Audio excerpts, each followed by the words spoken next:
अंकिता भंडारी को उसने प्रेशर किया कि तू दुष्यंत को देगी, रात को इसके साथ सोगी, उसने मना कर दिया। भाजपा से मंडल अध्यक्ष हूँ।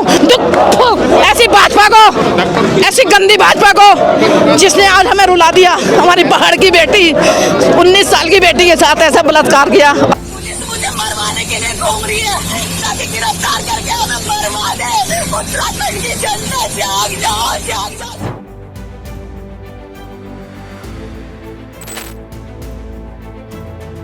Justice! We want justice! We want justice! We want justice!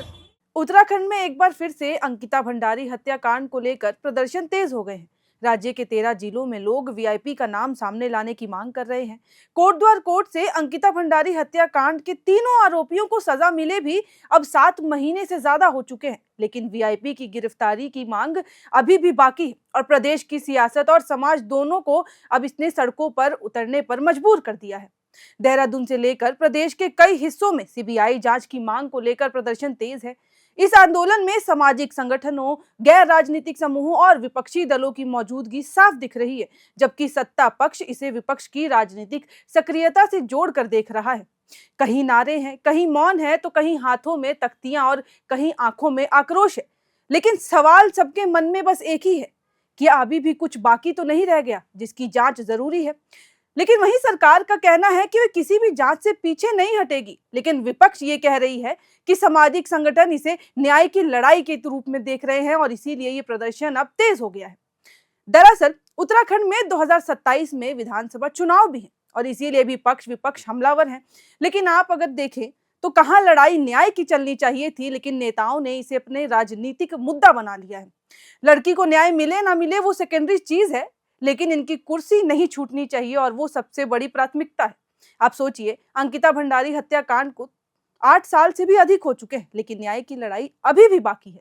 Bhajpa के राष्ट्रीय महामंत्री और उत्तराखंड प्रदेश प्रभारी दुष्यंत गौतम, जिनके ऊपर ये वीआईपी का एंगल निकाला गया है, उनका ये कहना है, उन्होंने इसका काउंटर करते हुए दिल्ली हाईकोर्ट में मानहानि का मुकदमा ठोक दिया। साथ ही देहरादून के डालनवल थाने में पूर्व भाजपा विधायक सुरेश राठौर, उनकी कथित पत्नी उर्मिला सनावर, कांग्रेस, उत्तराखंड क्रांति दल और आम आदमी पार्टी सहित अज्ञात के खिलाफ मुकदमा इन्होंने दर्ज कराया है। उनका ये कहना है कि ये सब आपराधिक षड्यंत्र रच रहे हैं और मेरा नाम और भाजपा का सम्मान खराब करने की कोशिश कर रहे हैं। उत्तराखंड में दंगे फैलाने और शांति भंग करने की ये पूरी कोशिश है। उनका ये भी कहना है कि जो भी ऑडियो वीडियो वायरल हुआ वो सब झूठ है, एक साजिश है। अब आपको ये भी बता दें कि उर्मिला सनावर, जिनका इन्होंने अभी नाम लिया, जिक्र किया, हाल ही में उनका एक वीडियो वायरल हुआ था जिसको ये झूठ बता रहे हैं। अब वो वीडियो और ऑडियो क्या है, जरा उसको भी आप सुन लीजिए एक बार। विनोद आर्या, वो अंकिता भंडारी का जो लड़का बंद है, वो विनोद आर्या का, वो अंकिता भंडारी के मर्डर में बंद है। अंकिता भंडारी को उसने प्रेशर किया कि तू दुष्यंत को देगी, रात को इसके साथ सोगी, उसने मना कर दिया। उसने ज्यादा पी ली, उसने सुसाइड कर दी। बोले मैं ये काम नहीं करूं। वो होटल वहीं बता रहे थे ना आप, जहां हम गए थे घूमने? हाँ, वही था जहाँ वो टाइगर पाइगर में मैंने दिखाया था, जहाँ रिजॉर्ट है, और अंकिता भंडारी थी उसमें। और वो पानी छोड़ेंगे नहीं किसी भी कीमत पर दुष्यंत गौतम को। अगर दुष्यंत गौतम को अभी पार्टी ये कह देती कि पल्ला झाड़ देती तो पार्टी गिर जाती, भारतीय जनता पार्टी गिर जाती। 2 लोगों के नाम है इसमें, मैं फिर बता रहा हूँ, एक दुष्यंत गौतम और एक अजय कुमार। अब इसी वीडियो के वायरल होने के कुछ ही दिन बाद एक और वीडियो वायरल होता है और वो भी एक बार देखिए, फिर मैं आगे बताऊंगी कि मामला क्या है। पुलिस मुझे मरवाने के लिए घूम रही है, ताकि गिरफ्तार करके हमें मरवा दे। उत्तराखंड की जनता जाग जाओ, जाग जाओ। जब हमने परसों वीडियो वायरल कर दी थी कि पुलिस जहाँ जाएगी, उत्तराखंड सरकार जहाँ जाएगी, हम आ जाएंगे, लेकिन कोई हमारी बात नहीं सुन रहा और उल्टा हमें गिरफ्तार करने के लिए घूम रहे।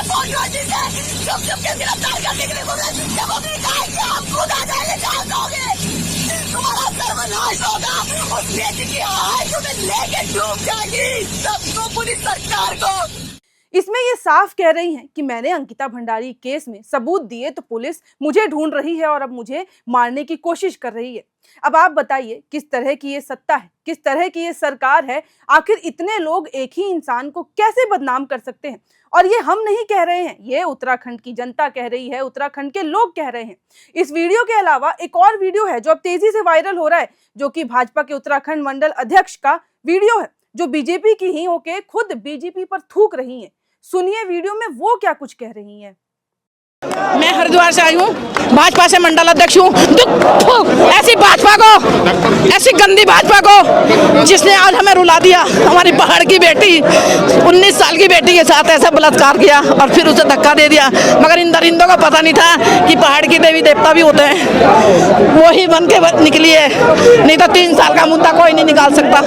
19 साल की बच्ची अपने रिसोर्ट, हमारे पहाड़ों में रिसोर्ट खोल रखा।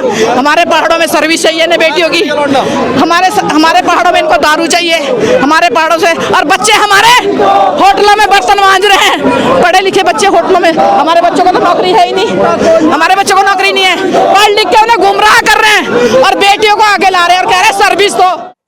भाजपा के लोग ही लगता है भाजपा के खिलाफ हो गए हैं, शायद वो भी इस षड्यंत्र का एक हिस्सा है। अब हमारा ये कहना है कि अगर वीआईपी एंगल निकला है और कुछ तो बात होगी, तभी तो ये बात निकली है, नहीं तो चिंगारी के बिना आग लगते आपने कहीं देखा है? और अगर दुष्यंत गौतम ने कुछ नहीं किया है तो सीबीआई जांच क्यों नहीं कराई जा रही है?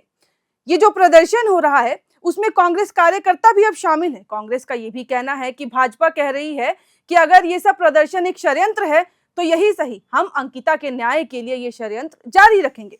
कांग्रेस प्रदेश वरिष्ठ उपाध्यक्ष जया कर्नाटक ने कहा कि वर्ष 2018 में अंकिता भंडारी की हत्या हुई थी, जिसमें भाजपा सरकार की पूरी भूमिका रही, जिसमें सरकार अब तक वीआईपी का नाम कौन है या वो शख्स कौन है उसको सार्वजनिक नहीं करने दे रही है, क्योंकि वो नहीं चाहते कि सबूत मिले। उन्होंने कहा कि भाजपा अब तक चुप थी और यही चुप्पी संदेह पैदा करती है।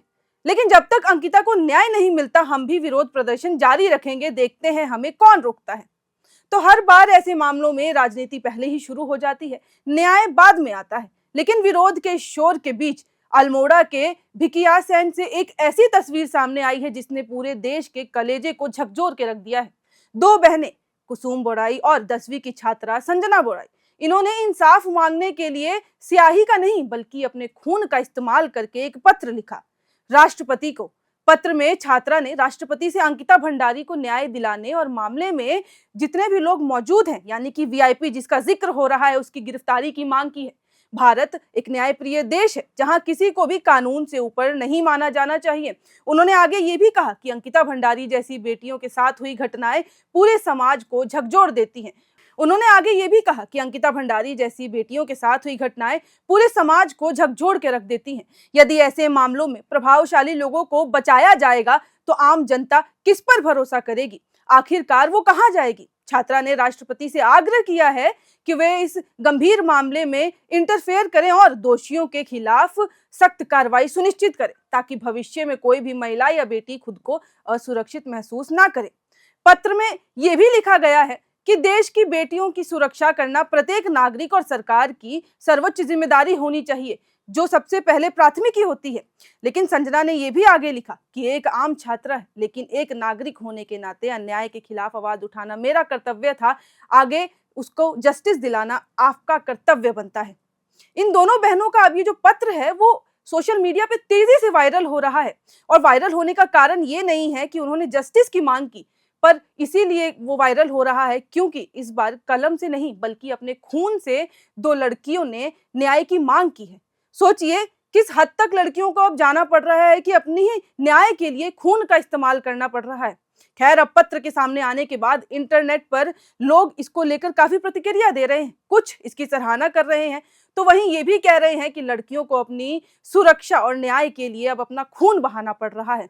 इस पत्र के बाद अब अंकिता भंडारी के लिए जस्टिस की मांग और भी ज्यादा तेज हो गई है। उत्तराखंड में लोगों ने प्रदर्शन जारी रखा है, यहाँ तक कि उनके पिता वो भी सामने आके कहे हैं कि अगर उनकी बेटी को न्याय नहीं मिलता है तो ये प्रदर्शन आगे जारी रहेगा, और अगर गोली खानी पड़े तो उसमें सबसे आगे मैं खड़ा होऊंगा। और इसी के साथ उत्तराखंड की जनता जो है वो अंकिता भंडारी के पिता के साथ खड़ी है। लगातार प्रदर्शन तेज हो रहे हैं और सबकी बस एक ही मांग है कि उनकी बेटी को न्याय मिले, उनकी बेटी को जल्द से जल्द जस्टिस दिया जाए, नहीं तो ये विरोध प्रदर्शन अब आगे बढ़ता जाएगा और थमने का नाम नहीं लेगा। खैर, अब आपको क्या लगता है कि इस पूरे मामले में जो 2018 में हुआ था और अब 2026 शुरू हो गया है, उस बीच में जो भी कुछ हुआ और जो 2 लड़कियों का पत्र भी वायरल हो रहा है, इसके बारे में आप क्या सोचते हैं कि जस्टिस के लिए क्या अब लड़कियों को खून बहाना पड़ेगा या फिर जस्टिस में जो वीआईपी का नाम आ रहा है वो सच में भाजपा इसमें मिली हुई है या फिर नहीं, या फिर सिर्फ ये एक राजनीतिक दांवपेच? अपनी राय हमें कमेंट बॉक्स में लिख के जरूर बताइएगा। आगे इस केस में जैसे जैसे अपडेट आएगा, हमको जो जानकारी मिलती जाएगी वो हम आपके साथ साझा करते रहेंगे। बाकी और ऐसी खबरों के लिए देखते रहें एयर नाउ।